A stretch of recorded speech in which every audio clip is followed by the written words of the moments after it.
10 साल का बालक राधा नाम की महिला के घर के गेट के पास आकर घर की तरफ देखकर फिर से लौट रहा था। राधा ने सोचा शायद उसे कुछ चाहिए, लेकिन बोल नहीं पा रहा है। इतनी देर में वो बालक फिर से आया।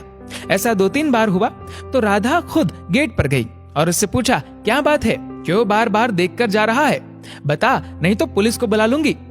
बालक ने धीमी आवाज में बोला, आंटी जी क्या मैं आपका गार्डन साफ कर दूं?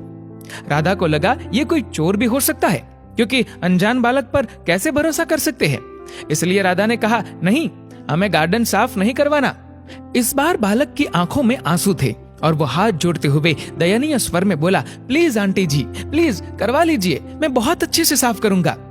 राधा समझ गई कि शायद इसे पैसों की जरूरत है। बोली, अच्छा ठीक है। वो बोली, कितने पैसे लेगा?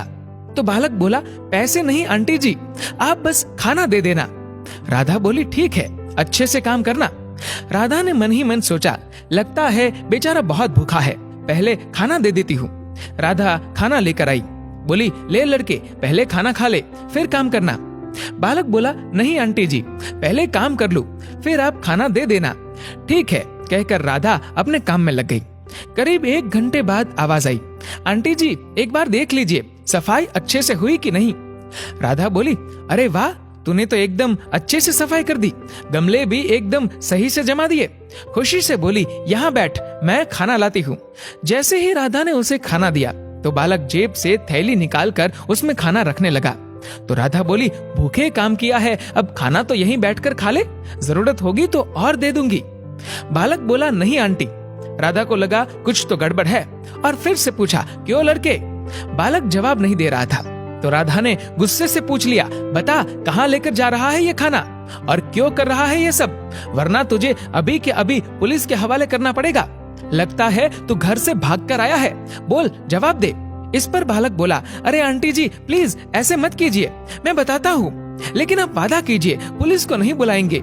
राधा बोली, लगता है तूने कोई बहुत बड़ी गड़बड़ की है, सच सच बताएगा तो छोड़ दूंगी। फिर बालक ने जो जवाब दिया सुनकर राधा की आंखों से जैसे आंसुओं की धारा बहने लगी। बालक रोते हुए बोला, आंटी मेरी माँ घर पर है, वो बहुत बीमार है, मेरे पिता तो इस दुनिया में नहीं रहे, लेकिन एक छोटी बहन है और सरकारी अस्पताल से माँ के इलाज के लिए दवा तो मिल गई है, पर डॉक्टर साहब ने कहा है कि दवा को खाली पेट नहीं लेना है और घर में अन्न का एक दाना तक नहीं है, इसलिए ये खाना माँ के लिए लेकर जा रहा हूँ। इतना सुनते ही राधा के आंसू रुकने का नाम नहीं ले रहे।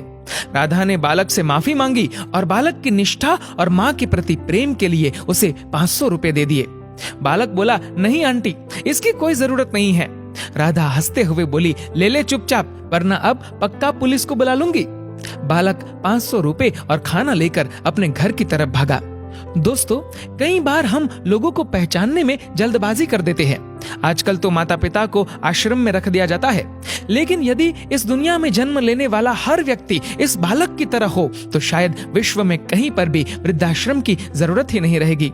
दोस्तों, इस वीडियो को लेकर आपकी क्या राय है नीचे कमेंट करके जरूर बताएगा। और अगर आपको ये वीडियो अच्छा लगा हो तो इस वीडियो को लाइक करेगा, शेयर करेगा ज्यादा से ज्यादा लोगों तक, और ऐसे ही और भी इंस्पिरेशनल वीडियोस के लिए सब्सक्राइब करें हमारे यूट्यूब चैनल को और फेसबुक पर फॉलो करें हमारे पेज को। धन्यवाद।